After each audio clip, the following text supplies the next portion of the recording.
Welcome, everyone, to this special interview edition of Monday Match Analysis. Today's episode is the traditional post-major chat with Hall of Fame tennis writer Steve Flink. Most of you know the drill by now. We will go long on Alcaraz, the champion, Djokovic, the finalist, at the top. And then progressively, we'll do shorter and shorter segments. We'll hit on Daniil Medvedev. We will definitely be discussing Jannik Sinner. We'll talk about some of the injuries that may have impacted the tournament, particularly Dimitrov and Minaur and Hurkacz and Zverev. We will discuss Musetti after his breakthrough run to the semifinals, and we'll also hit on some of the American men who, all of them pretty much had some interesting things happen, from Tiafoe coming close to beating Alcaraz, Taylor Fritz losing the heartbreaking quarterfinal, Shelton and Tommy Paul as well. So all of that coming up. Without further ado, here's Steve Flink. We're joined once again by Hall of Fame tennis writer Steve Flink for our traditional post-major chat, Wimbledon 2024. Steve, a pleasure as always to have you on. Let's start with the final as we usually do. Last year, we dissected certain segments of the Djokovic-Alcaraz final because that was necessary. We looked at the end of the second set tiebreak. We looked at the start of the fifth set. We combed through the details. It's not necessary this year because it was one player mostly just better than the other player for the duration of the match. So because the final was so different this year compared to last year, that's where I want to start. Why do you think it was so different? Oh, it's such a great question. I mean, listen, coming in, I know a few people may have picked Alcaraz and straight to be daring and different and original.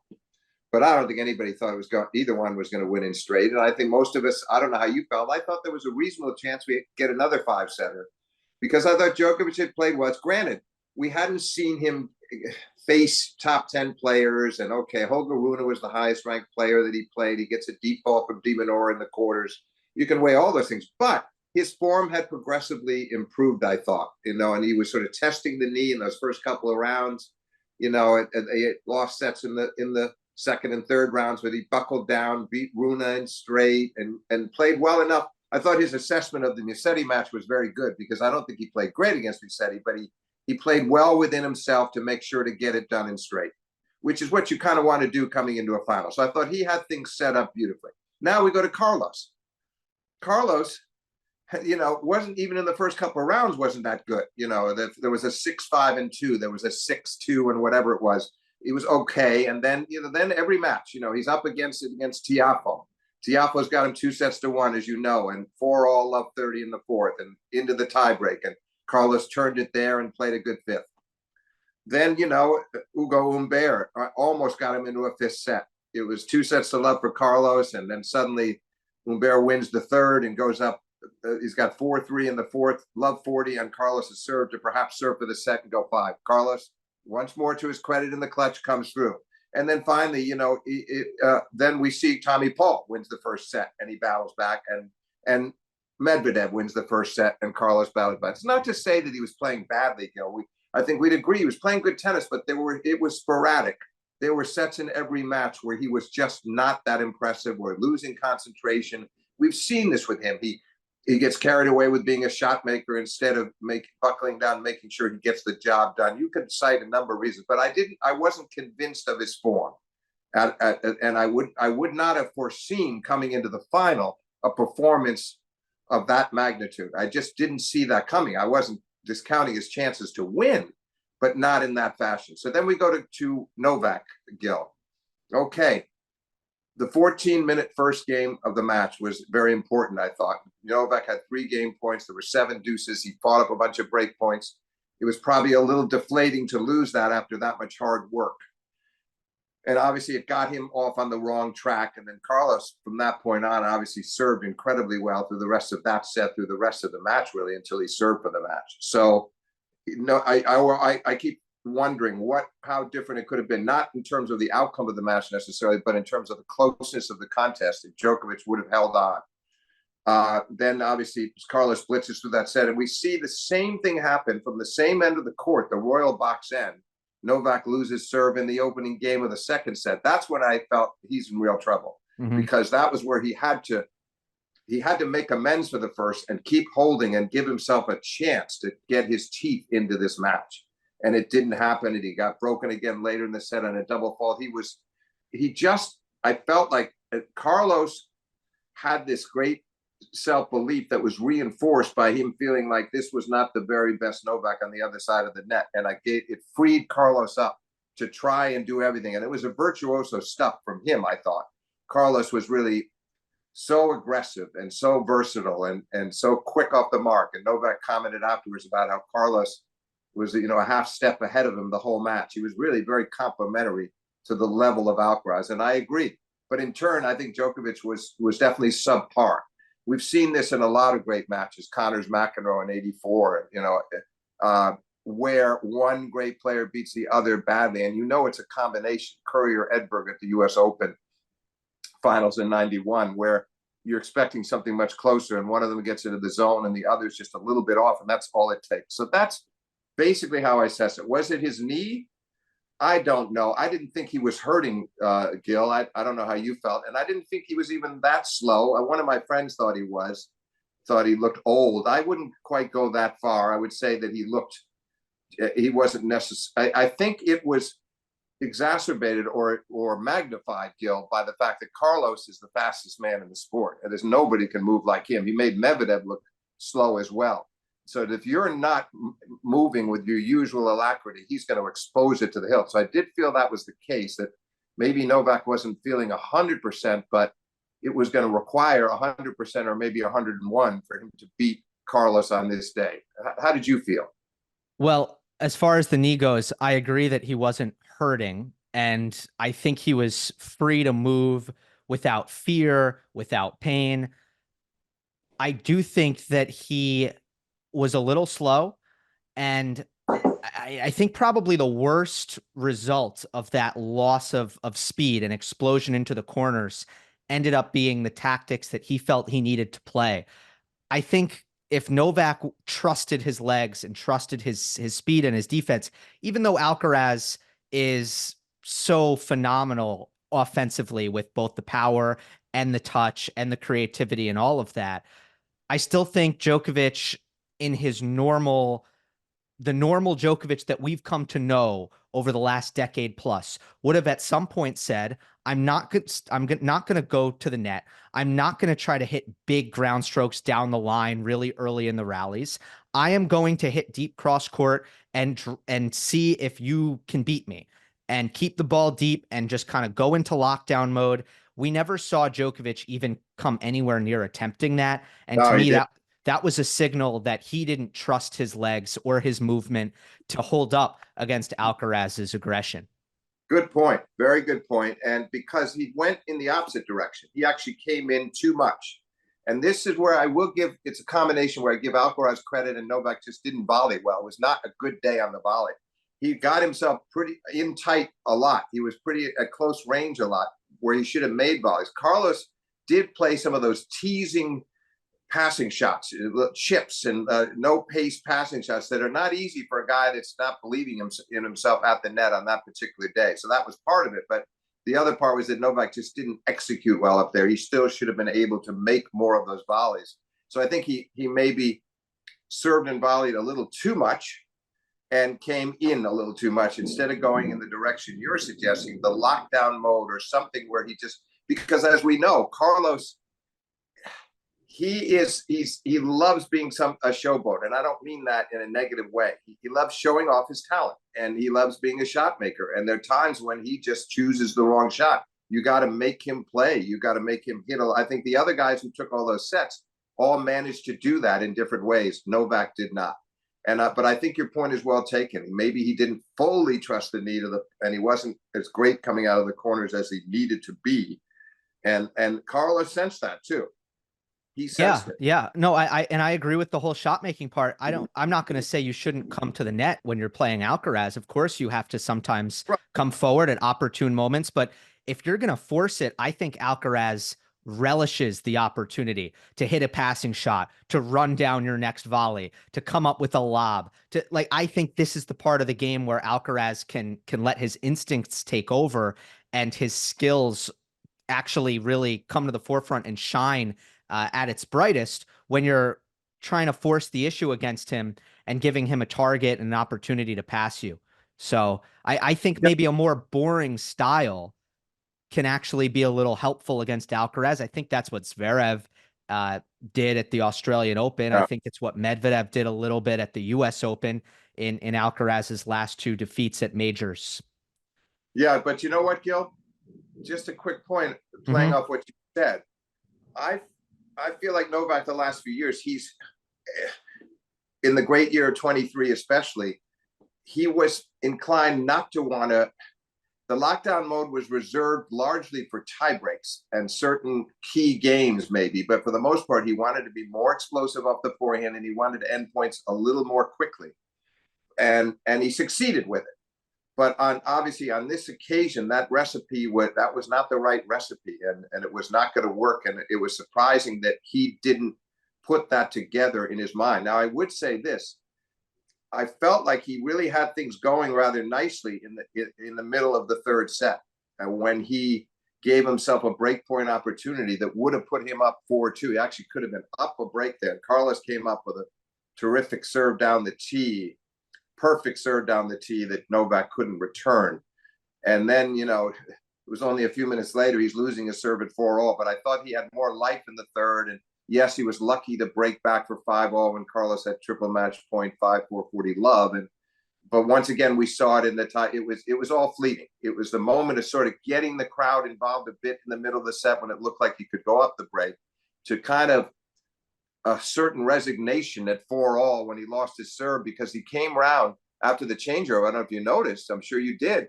He didn't even sit there the whole changeover. He went back out to get ready to receive serve. Carlos is still sitting there. He's well ahead of Carlos to get out there to receive serve. I think in his mind, he wasn't going to give up, but he didn't like his chances of breaking back.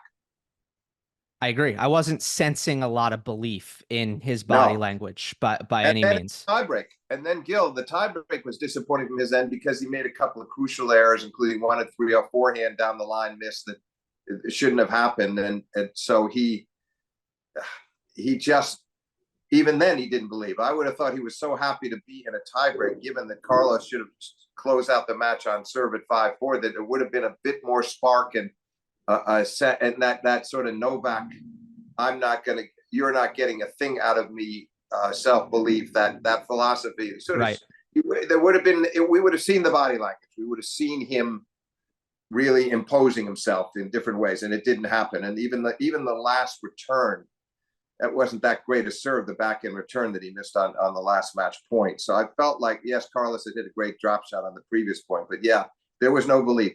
You could see it that he didn't even when he broke back for 5-0. Now, granted, he knew he hadn't done that much to break back for 5-0, but you would have felt that there would have been a little fist pumping something there if the belief was there that was going to show, but okay, I'm still here and I can win this match. But at no time did he convey that in this match. Right.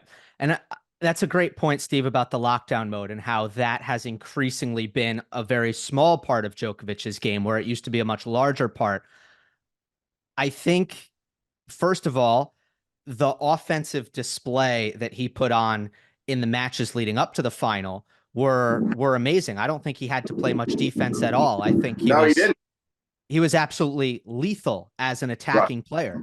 Yeah, I think once you get to that Alcaraz level, and it was a level that we hadn't seen him tested against throughout the Wimbledon run and even before then, I think you just have to be willing to go both places, to do both things. And I think even a more offensive-minded Djokovic would have at some point realized, if he felt that it was in him, he would have said, okay, this isn't working. I'm going to change, and I'm going to just kind of shift the mindset a little bit. And the fact that he didn't just kind of told me that Novak felt it wasn't viable at all. And I think that came down to how much trust he had in his legs. his movement. Yeah, absolutely. I agree with that. I also think what I thought, one thing I did find interesting after the press conference was terrific. The press conference was exemplary. I mean, he was so fair-minded and self-critical in a constructive way and complimentary toward Alcaraz. I thought he did a very realistic job of assessing that match. And someone asked him, could he have tried something differently tactically? And he said, no, he just felt that Alcaraz was better than him in every facet of the game. So I thought that was terrific. The one surprising comment he made to me was he was surprised, really caught off guard by how well Carlos served. And he said, 136. And, I maybe basically what he was saying, I'm paraphrasing, was maybe I was missing something, but I didn't know he could serve like that. Well, two comments on that. Number one, Carlos did serve stupendously. I don't think I've seen him. Rarely have I seen him serve for 3 consecutive sets that well. And the one time he lost his serve, he shouldn't have, from triple match point to 5-4 in the third. So part of it was he had an extraordinary serving day, but it surprised me that the speed, the velocity was what surprised him a bit, because I think he'd been doing that pretty much the whole tournament. We were seeing a lot of 129s, 130s. He was serving big when he had to. And I would have thought again I would have thought Novak would have adjusted to sooner. It would have hit him sooner by the end of the first set. Say, okay, you better be ready for this. Let's dig in here and let's improve those returns. And you better expect Carlos to keep serving as big as he has. And I would have thought he would have dealt with that a bit better. Yeah. Oh, I think it was the big improvement for Alcaraz throughout the tournament, because the matches that he did get into trouble, thought Frances was teeing off on a lot of his serves, and Humbert was doing a lot of the same. Yeah. Draper did it in Queens. Draper's second serve returning was extremely aggressive and damaging against Alcaraz. So, I mean, coming into the match, I felt that Alcaraz's serve was probably going to be the most important shot, the X factor, because Novak, in order to break, was going to need to be aggressive off of Carlos's serve. Carlos served at a level where you can't really be aggressive off of that. It was just too good. It was. And then Alcaraz said after the match that it was kind of the main focus on the practice court throughout the week, because he didn't feel like he was serving well early in the tournament. Yeah, well, the main focus worked. The focus on that was very wise. But of course, you can't count on it being that good and hitting that many lines, and for 3 straight sets against the best returner of them all. So, I mean, I give him full marks. In turn, I think Djokovic maybe was a bit tense and a bit off. He didn't do as well off the second serve as he could have, and he didn't read the first serve as well as he might have. But those are minor criticisms, because I think it was more about the excellence of Alcaraz's serving and how relaxed he was. And you and I talked about this, Gill, after the U.S. Open final in 2022, or it was one of those podcasts we did around the time. I think it was that one. But you said, what's the one thing you'd like to see? And I said, I want to see him really beef up that serve, make better use of the first serve, start hitting it a little harder, and really make it more of a weapon, because he has the ability to do it, but do it more often. Well, obviously in this match, he sure did.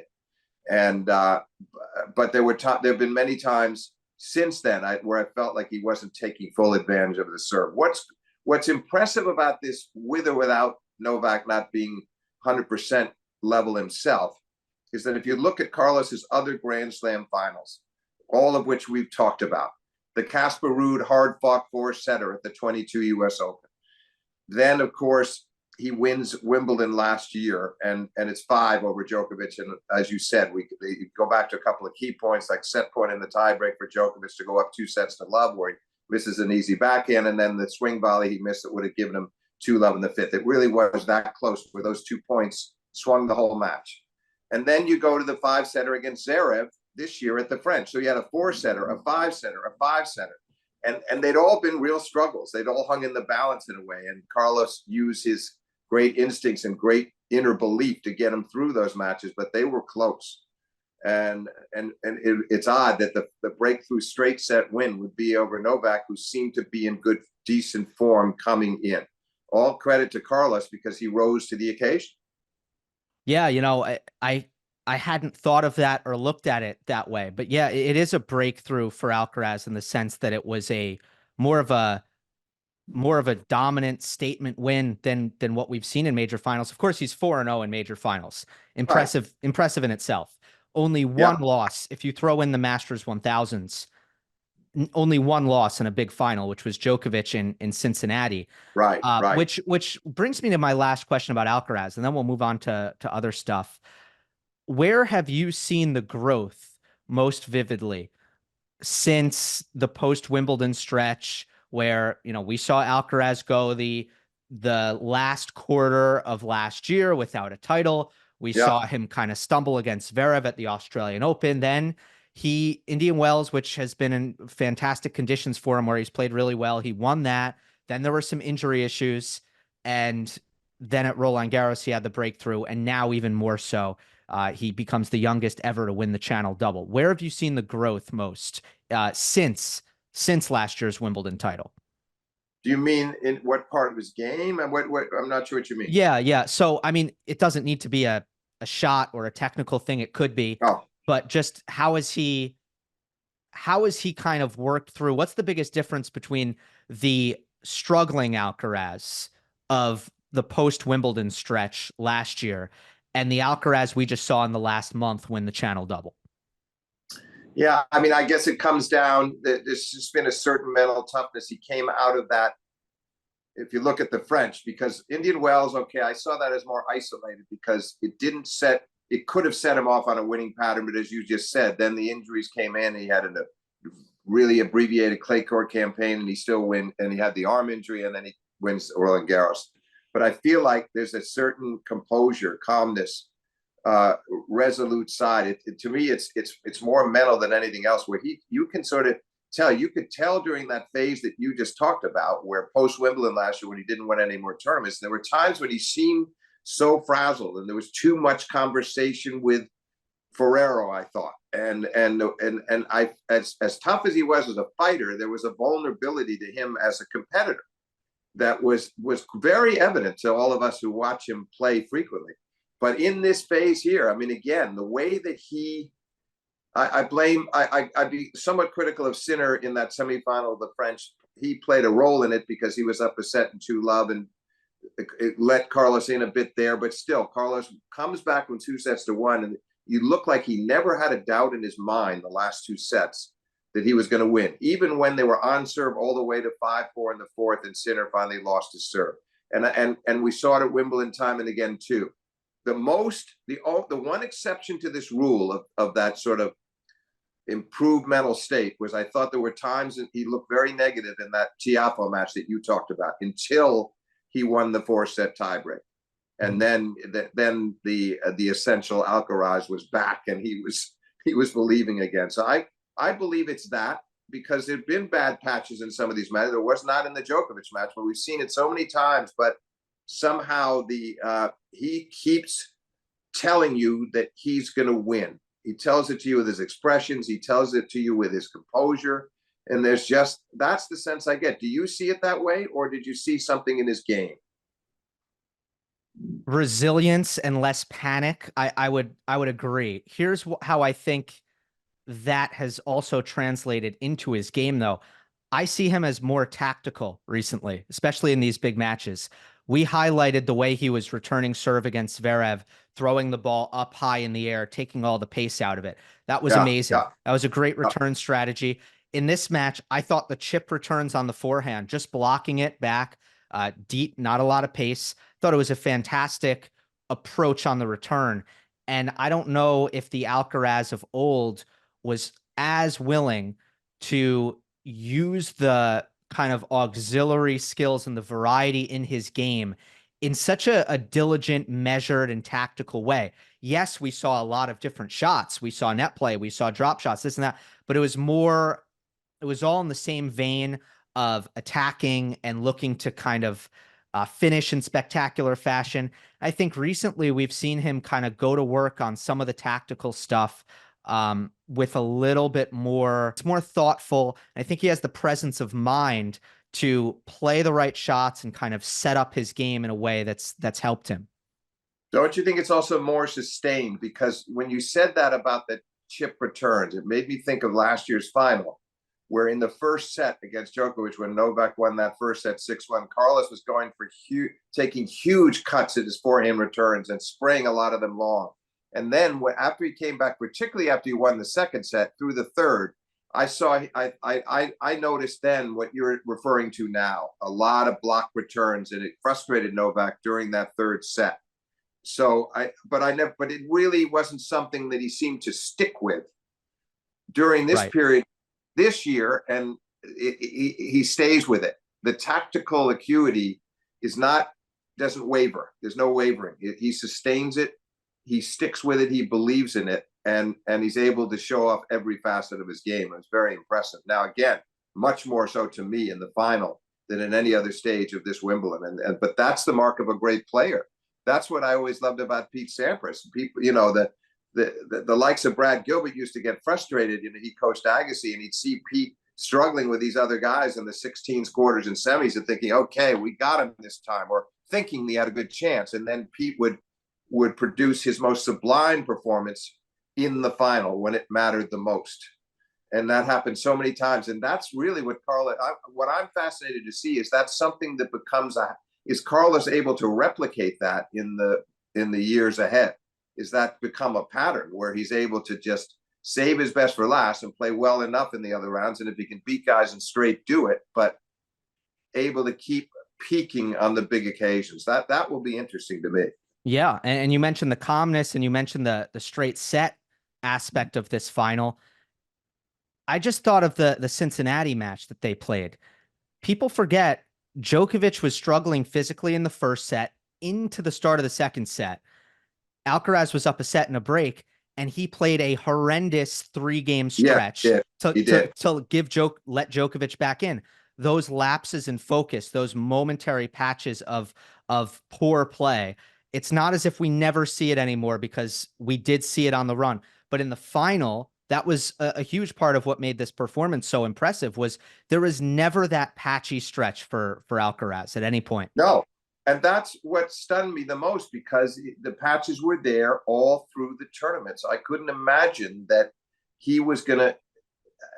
that a straight set victory was at all in the cards. I couldn't, but you could sort of sense it at a certain point in Novak looking not despondent, but deeply concerned, and no kind of animation, trying to figure out a way back. And Carlos sort of flexing his muscles, so to speak, and looking like, okay, he better prove something to me, because if he doesn't, I'm going to go right through him. Not in an arrogant way, but just in an analytical way, which gets back to your tactical point. He felt like his game plan was working, and it was going to be awfully hard for Novak to do anything about it. And I think you could argue that in important events, certainly in the majors, that he's never played a better match than he did against Djokovic in the finals of Wimbledon. I can't think of anything quite like that against his maybe Medvedev in the semis last year at Wimbledon. I think that would be the best candidate. Yeah, I just felt Medvedev played much better against him this year. And I was going to talk about that next. So. Yeah, okay, we can. But I just wanted to say I wouldn't put the Medvedev up there on the level of Novak. Maybe it's close, but I would say this was more impressive. What he had to do, the tennis he produced was at a much higher level in my view. Yeah, so I don't think it was as comfortable, because I guess the way Medvedev was playing last year, it was kind of obvious what Alcaraz had to do. It kind of played into his hands. Let's talk about that, because it was another rematch of last year. This time, it was the reverse, because this year it was closer. Last year it was more of a blowout. My overall, just general, very vague stance on the match was that Medvedev played better this year, did better this year, but still wasn't all that close to winning. I felt Alcaraz was really poor in the first set, played at a C or a D level for him. And then as soon as he became himself, he had the better of the play the next 3 sets. So it was a 4-set win, and I thought it was close, but I never felt like Medvedev was going to win. Yeah, couldn't agree more. Close, but not that close. And also the giveaway to me is that if you serve as big as Medvedev can, and you're twice up a break in that first set, including serving for the set. And then you have to finally find a way to play a perfect tiebreak to win the set. That's not, to me, Alcaraz came away from that set thinking, if I take this up a notch, I'm going to be fine. He was not panicking. And Medvedev was concerned. I mean, if Medvedev serves that set out, it might be a little different. But to me, that was very revealing. And all credit to Medvedev for playing such a good tiebreak. But once again, there was a lot of mistakes from Carlos. So I agree with you. And I never felt once it got, and Carlos said himself, once he went up 3-1 in the second set, he felt pretty good about his chances. And I agree. Medvedev, it wasn't as embarrassing as a year ago when he got obliterated at straight. But on the other hand, I feel, Gill, that this is a terrible matchup problem. I don't care, U.S. Open or not, and where Medvedev did manage to beat Carlos during that phase when Carlos was clearly questioning himself. And I think Cincinnati was maybe a bigger blow to Carlos than we realized at the time, that carried into the Open. Whether or not that's true, that was an isolated match where Medvedev played as well as he possibly could on his favorite surface and kind of caught Carlos off guard and beat him. But by and large, if you look at then the year-end championships, okay, Medvedev had qualified for the semis already when he played Carlos, but he wasn't able to beat him there. And then we have Indian Wells, one good set. So yeah, I think it's a really bad matchup problem, and I don't think it's ever going to change. I think Carlos is going to own this guy, and interestingly enough, that may not be as true, and we can talk about that match too, of Sinner versus Medvedev. I think Sinner will continue to be, clearly he'll have the upper hand despite what happened at Wimbledon. He will win a lot more often than he loses, but I feel like in that one, the patterns, the way it plays out, that Medvedev is far more comfortable than he is against Carlos. Do you agree? Well, I do agree, just even numerically. And I said this before the Alcaraz Medvedev match. If not for the US Open, right, we'd be looking at that head to head and we'd be thinking we'd be saying it's an awful nightmare matchup for Medvedev. So my view is one match can't change it that much. It can't change our view to the point where we're thinking, okay, Medvedev has no problem here in this matchup. I agree with you. He clearly does have a problem in this matchup because score lines matter. It's one thing to, what is it? It's 5-1 now. No, there's the one Medvedev win when Alcaraz was very young. Yeah. So it's 5-2. Yeah. So it's 5-2 now. The first one is hard to really put any stock into. But again, I think if you look at the head to head beyond just the 5-2 of it, and you look at how it's played out, it's hard not to come away with the takeaway that you just described, which is that it is difficult for Medvedev. However, I do think the adjustments that he made at Wimbledon this year, not just against Alcaraz, but against every single opponent he played, other than Alexander Mueller, which I wasn't impressed with, is going to help him. It's going to help him be more competitive. The fact that he's taking the return earlier, I think he's more comfortable in that return position now. And the aggressive balance that he's playing with, particularly for grass, much better than it used to be. Because at the end of the day, his old baseline strategy of just playing a ton deep down the middle and wearing you down, it was too passive for grass. So he was going to have to take a little more chances, drive up the ground stroke speeds a bit more, go down the line a bit more. I think he's done those things. He ran Sinner a lot. It was a very aggressive performance for Medvedev. So I do think he's made improvements. Gill, sorry to interrupt, but I just don't want to forget this thought. I always felt that Medvedev had complete command and belief in his two-hander, that it's sound and he couldn't miss and he could go for a little extra pace when he needed it and he trusted it. I never felt until now that he trusted his forehand in terms of being able to hit out more aggressively. That has happened this year, to back up your point. To me, it's largely on the forehand side, and I'm glad he's doing it. I'm glad he's altered that return position.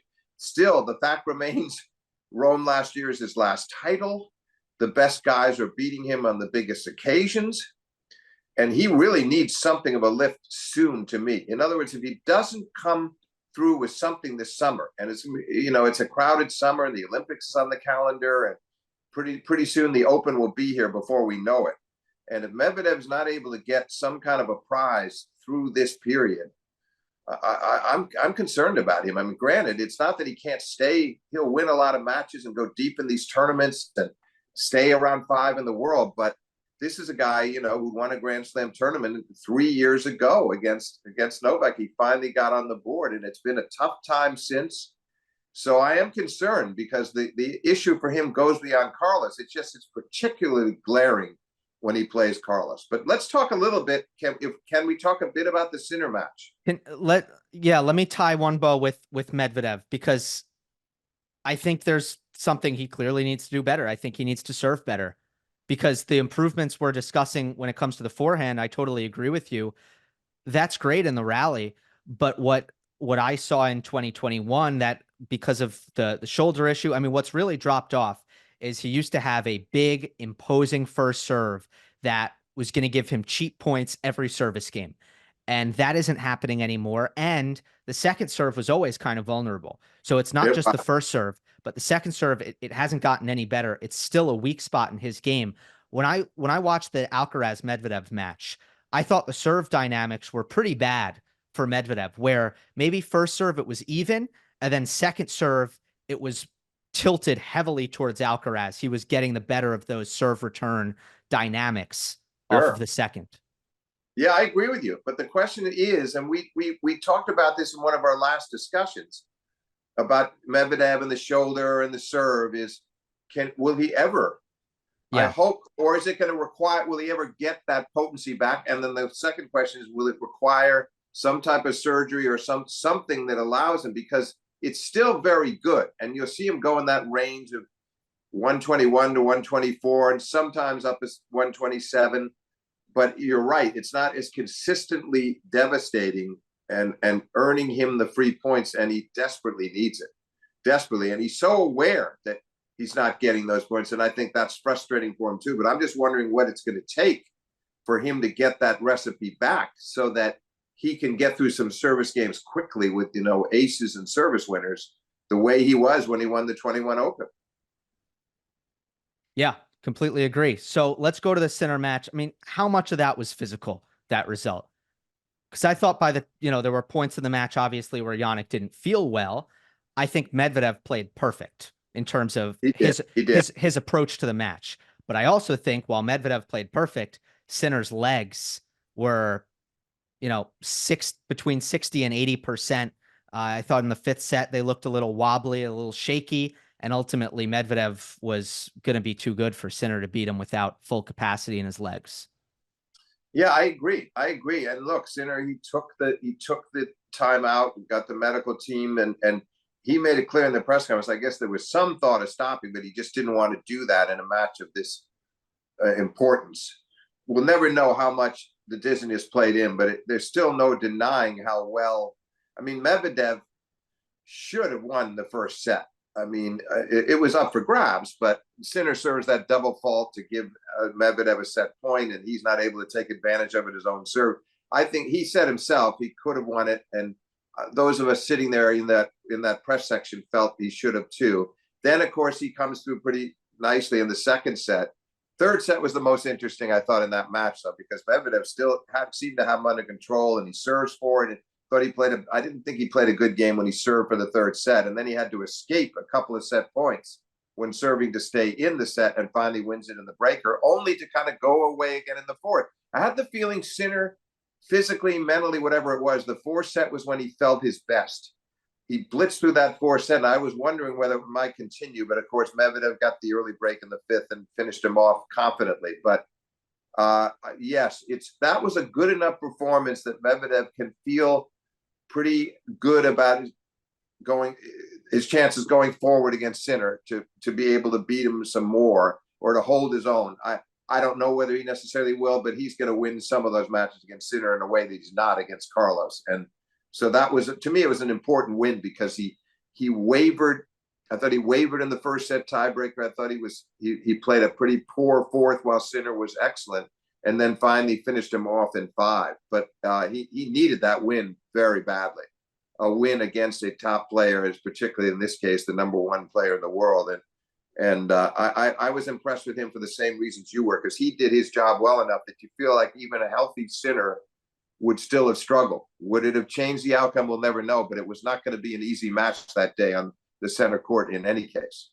No, it wasn't. I mean, the way Medvedev was taking time away and taking it to Sinner, I thought it was kind of stilting Jannik's creativity. He got a little bit linear, which is something he's been trying to avoid against Medvedev, but I thought things were a little flat for Sinner for a while with the way he was kind of just going baseline to baseline, a little bit more, playing more kind of lateral tennis against Medvedev. I thought the fourth set was when he opened up his creativity more, and he did a little bit more on the court. But in the fifth set, Medvedev kind of took advantage of Sinner's running forehand. You know, the backhand down the line was on fire. And Medvedev served great in that actually was his serving set, probably of the tournament, right? Yeah. But you know, but it was the spot serving, right, Steve? I mean, he wasn't bombing it. It's no, just he wasn't. He was hitting his spots, his angle on the ad side, like he was getting the sharp angle out wide. That he hits that serve maybe better than anybody. I love that serve because you really got no chance. If he lands it, it's probably point over.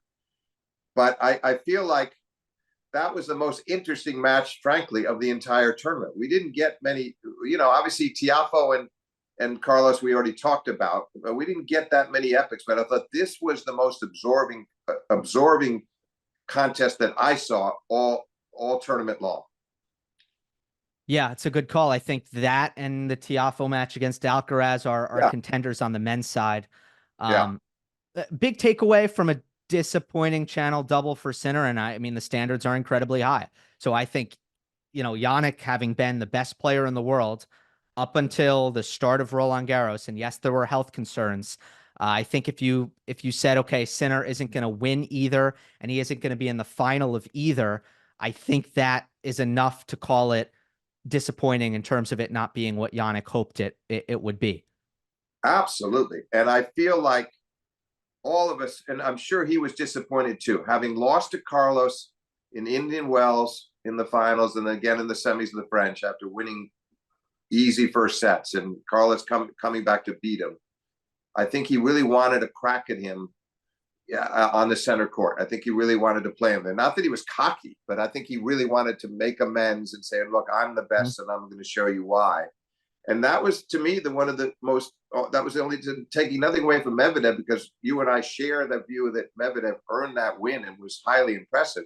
I did want to see Sinner play Alcaraz, you know, for a lot of reasons. And I think we all were denied that match. It would have been interesting to see, could Carlos get through him and earn that right to play Novak as he did. I mean, I think that could have been a great semifinal, and hopefully we'll get it maybe at the U.S. Open. But I thought we had a great chance there, and I thought Sinner had looked good, by the way, Gill, leading up to that. I liked the way he was playing. I thought he was moving better than he was in Paris, and there were things that were going very well from his standpoint, and that physically.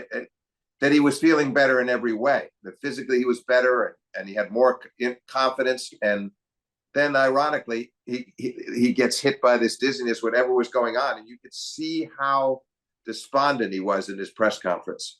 You know, I don't know if you'd say he felt cheated, but he just was so deeply disappointed to be out of the tournament. And someone asked him, I think Matt Futterman asked him, the New York Times writer, you know, do you take these losses differently now? I mean, is it different now that you're number one? And he said, it definitely is.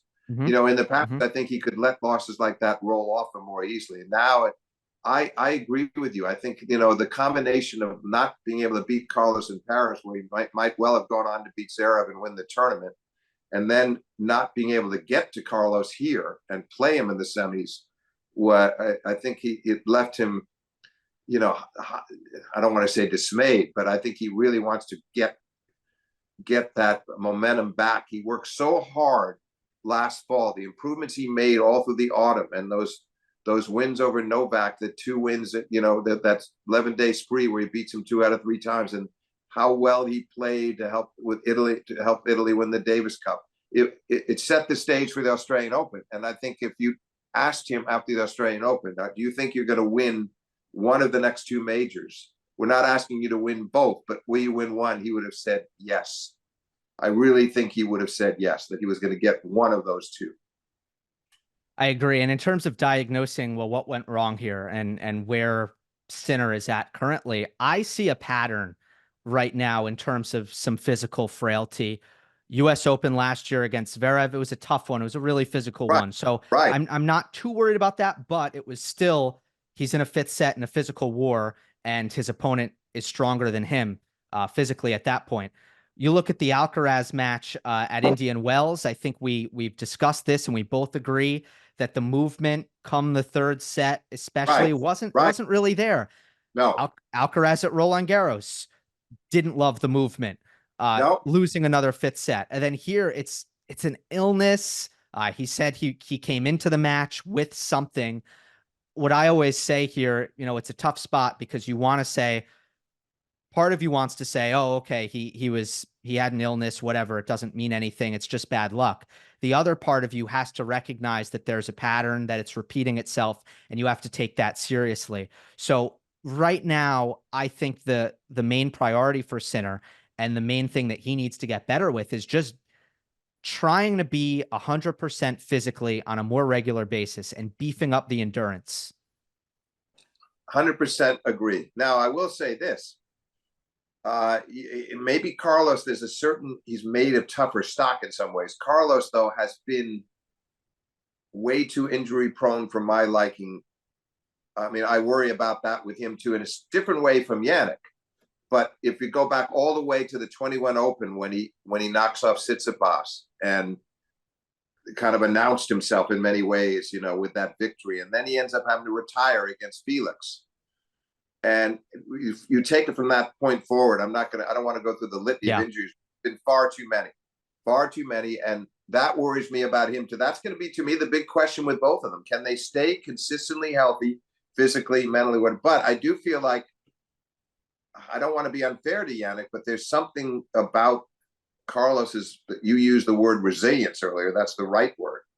That is very impressive, because I think there have been I think maybe he's better at winning on his worst days when things are right in his mind, and they're right in his mind at the moment, than Jannik. That could change, and I don't want to say I don't think that Jannik doesn't have a lot of mental toughness, because he does.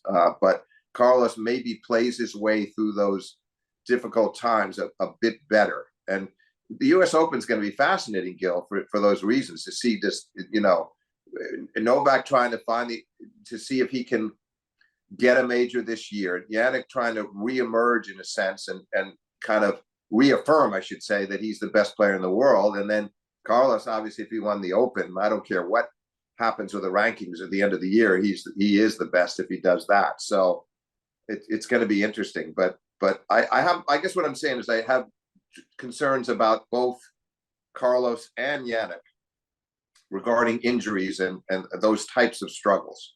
Yeah, it's fair enough, but it is very different, of course, with Alcaraz's 5-set record being exceptional. Yeah. So when he's healthy, there's no question about his ability to endure during a match. It's just the injuries. Whereas Sinner, we see him kind of break down sometimes in a match. Right? Yeah, he has. Yeah. Speaking of injuries, there were a lot of injuries on the men's side of this tournament, way too many. It had a massive effect on the tournament. A lot of the kind of secondary favorites, and if you really look at what happened to them and how they were eliminated, injury has something to do with it. You had Grigor Dimitrov in the 4th round match against Medvedev. You have Alex de Minaur hurting himself on match point in his 4th round before going up against Djokovic. You had Hubert Hurkacz. This was earlier in the tournament, 2nd round match against Arthur Fils, deep into a 4th set tiebreak. He had to retire with a knee injury, down match point. And then Alexander Zverev in his 4th round match against Fritz wasn't 100% because of his slip and fall against Norrie. So of that list, which again is far too long, which of those injuries do you think may have had the biggest impact on the tournament? Well, it's hard. It's really hard to gauge. I mean, I hadn't really even thought about it until you ran off that list, how many guys had those difficulties. I think that Zverev was playing really well, and I feel like he would have, Oh, we're not going to know. I don't think he would have lost To to Musetti? Musetti. I don't think he would have I don't lost to think Musetti. so. I wouldn't have predicted And that either. I and would then have. it would have been a great semi with Novak. We'll never know what would happen there. I mean, they're all important. Hubie on the grass is so dangerous because of the serve, and that denied him an opportunity. Grigor's, I don't think, was that significant. And who am I leaving out here? The last one is Minaur. Yeah, now that was heartbreaking to watch his press conference because he came in that day. I mean, he was in tears. I mean, he could barely get the words out. You could tell how much he wanted to play that quarterfinal, what it would have meant to him. I don't know. I would have liked Novak's chances to beat him, but they could have had a great, highly physical match. And frankly, by the way, assuming that Djokovic would have won it, I think that actually could have done him some good. I don't think at that stage of the tournament, okay, granted, you're more rested. The rest is good, but it throws you out of rhythm. And I think he would have been better off to play the match and go through let's say he won in 4 sets, but it would have been 4 very, the rallies would have been taxing and they would have had some terrific points and it would have been very, very physical. And I think that could have done him some good. But I have to say, the guy I felt most sorry for was him because he got hurt at the very end of the Fees match. You know, we saw it at the end of that match that he was in trouble, and you hoped that he was going to come out of it all right. And it was such a big deal for him to be in a quarterfinal at Wimbledon. And I don't want to have to see another press conference like that again. But you're right. Too many injuries and all these guys so capable. Grigor, I don't know. I don't know if I believe in Grigor on grass necessarily, although he can play on anything. So I don't know where he was going, but Zverev was going to have an opportunity. Minaur was going to at least get able to test himself against Novak and see what he could do. And he had a win over him early in the year, so there was always that chance. But you don't want to see nearly that many injuries in a major event. I hope we don't get it again anytime soon. Yeah, I agree with you that, I mean, so Hurkacz, I think if we're stacking them up against each other, Hurkacz was in trouble in that match against Feast. So he was. So, you just don't know which way it would have gone. But it was unfortunate to see the ending of that. And Dimitrov was on the tougher half of the draw up there with Medvedev. So you couldn't really see it impacting the tournament as far as the overall result. But Zverev. It was disappointing just that we couldn't see Grigor play it out against Medvedev. Oh, yeah. That was too bad. Of all the 4th round matches, that was the one I think, most looking forward to. So yeah. I was disappointed to see it go that way. As far as impact on the tournament, though, I think Zverev on the bottom half, with the draw being good for him and opening up and knowing kind of how Djokovic performed in the final and maybe that he wasn't able to defend as well as he would have needed to. I think probably Zverev is the one who would have had a chance had he not slipped to impact what ended up happening at the tournament, but of course, possibly de Minaur as well. Yes, but I will say this, even if Sasha had managed to beat Novak in the semis, I wouldn't have liked his chances against Carlos in the final. I don't think you as well. Yeah. No, the big underdog in the final. I agree. Yeah. Lorenzo Musetti makes his kind of slam breakthrough. Beautiful player to watch. It was terrific to see him kind of confound opponents with his variety and his defense. My question is now just to play it forward, and you can comment on his run further than I did if you want, but I'm just wondering if this continues on hard court or not. I hope so. I think it could. It's hard to gauge. He's a very emotional guy, emotional player. Tends to have his ups and downs. I think he's very happy to prove to himself, because he was also in the final of Queens, that he really can play on the grass. And if he can do it on the grass, there's no reason he couldn't play better on hard courts. Just a couple of comments regarding him, though, a little indirectly here. I was very disappointed in the Taylor Fritz performance against him. Can we do that on the next? Let's do that on the next question. Okay, fine. Let's talk about. Well, I'll ask you about Fritz. Okay, but I feel like Musetti is. We're gonna know a lot more about him by the end of the year. Let's just see if he can keep this going, do well on the hard courts in the summer, make an impression at the U.S. Open, and then see what he can do. Can he transfer to the indoors at the end which has never been the place where he's performed his best either. So but I think, you know, he really acquitted himself well, and it was a nice, a very entertaining semi against Novak, even though you never thought Musetti could really win the match. He really played well in all 3 sets. Agreed. I was happy to see that. You know, to me, jury out on that. If the success continues on hard court to anything close to that level, I think the slice effectiveness is a really big deal on the grass. And when he has to come over the backhand more often, it's a good one-hander, but it's a little bit more limited defensively and on the return of serve when his slice isn't working on the level that it works on grass. And obviously, the draw was really nice. I actually predicted him to make the quarterfinal before the tournament even started because of the draw, and I liked his matchups against certain players. And then overall, I do think always he fights a bit of an uphill battle as a one-handed backhand without an elite serve and forehand. You look at a player like Tsitsipas, yes, he has the issue on the return with the one-hander, but he has such a easy path to holding serve at a high rate. He's got these big weapons. Musetti comes out here. He needs to break serve a lot with the one-hander. And he's a very fascinating player. Again, I love watching him, and there's a lot of brilliance there. To me, jury is still out on if he's a top 10 player on hard court. Not just in the immediate future, but even kind of long term.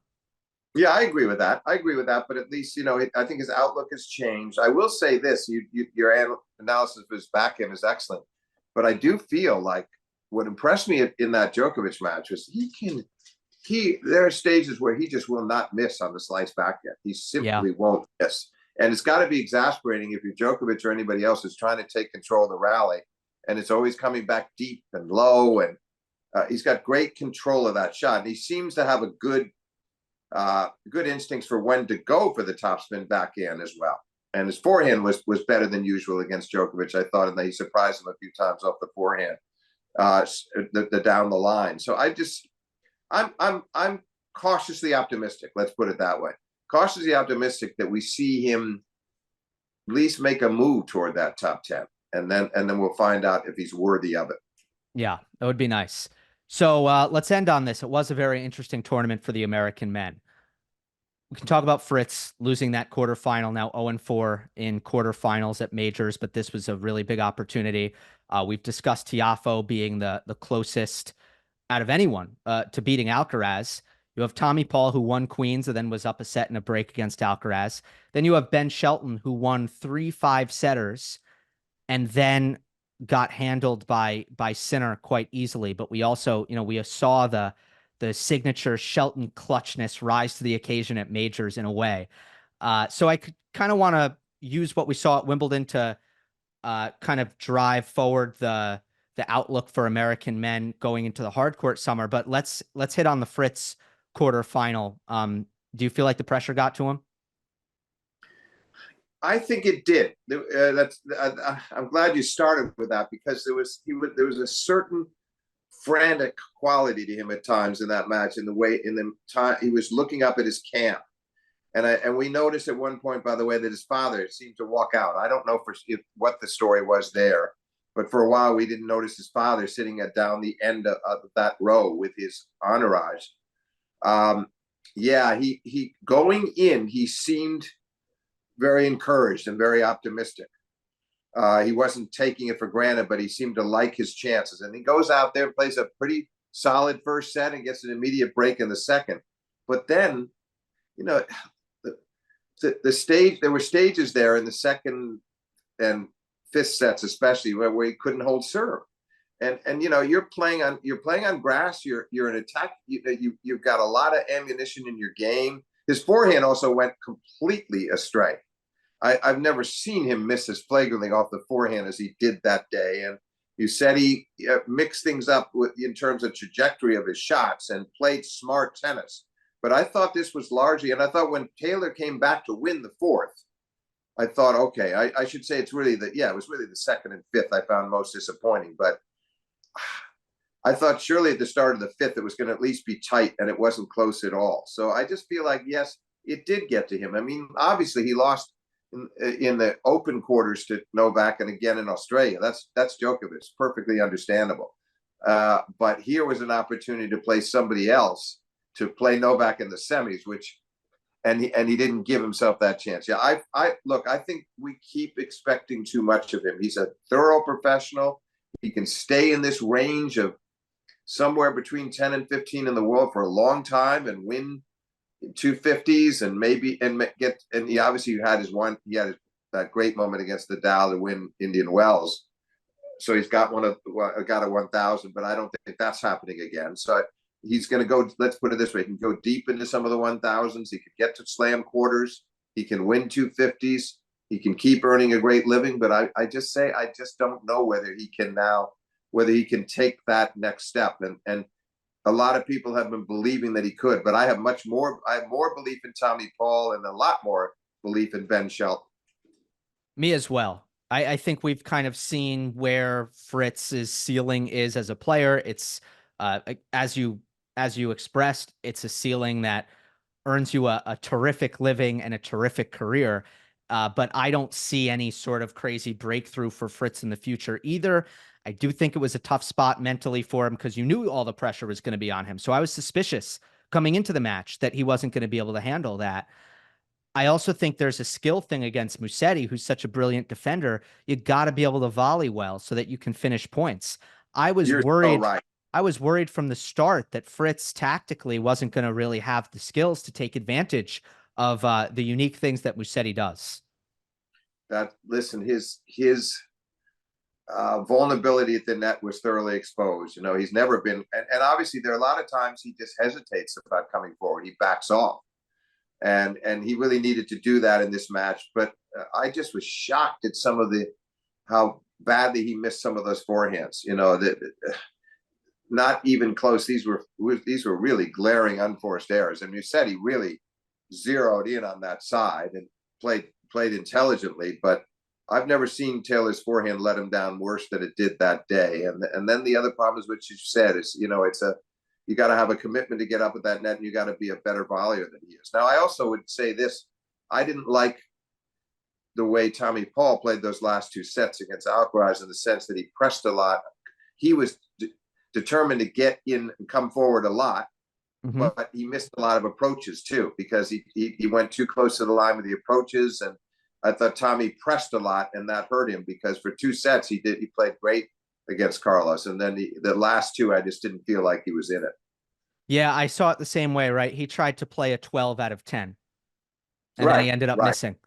Yeah. I guess that's what he felt he had to do. I sympathize with it when you're trying to, you're playing Alcaraz. You feel like you need to do more, but probably more within himself next time might give him a better chance to kind of stick with it and have more continued success. He's trying to be bigger off the ground, but it doesn't come naturally to him.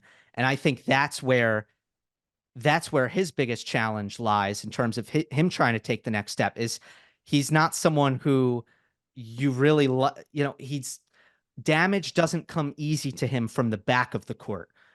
No. Brad Stein, his coach, has gotten him to move forward, and that's great, but sometimes you have to just get it done from the baseline, and that's where he's hit or miss. Yeah, he's hit or miss, and it doesn't have to be that when he's very fast. Great court coverage. He's got to take advantage of that, and be a bit more measured.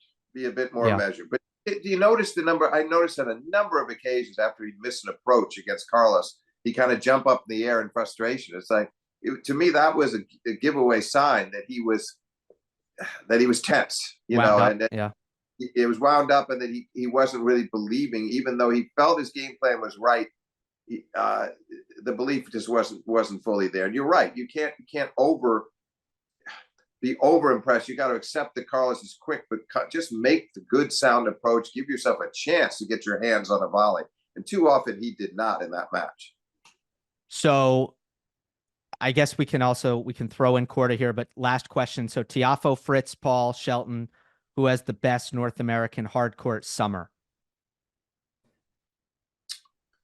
I'd say close call between Shelton and Paul. Tiafoe, I think, is going to be buoyed by coming that close. I think it will help him. It would have done him a lot more good if he wins the match, but at least he reminded himself of what the possibilities are, and he'll love being back playing in front of American crowds. And so, yeah, I would say. And so, I still expect him to do well, but Fritz maybe slightly better than Tiafoe. I don't know, but it's the other two. I feel like Ben's going to be very happy to kind of try to recapture the form he had last summer, and that Tommy is just feeling good about himself, period.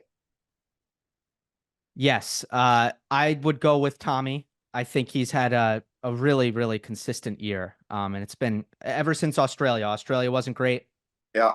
He had an injury, unfortunately. Didn't really even let that derail his season, where he was kind of decent. He was decent on the clay when he came back, and has the triumph in Queens. So I think Tommy's put things together here. I think he's in tremendous shape. He can use the speed. And I think the confidence, the mentality that he can play with anyone is there. So Paul would be my pick. Steve, has been amazing as always, and I look forward to doing it again at the U.S. Open, and I look forward to seeing you at the U.S. Open as well. Looking forward to it as well. That'll be a lot of fun, and we'll catch up in New York.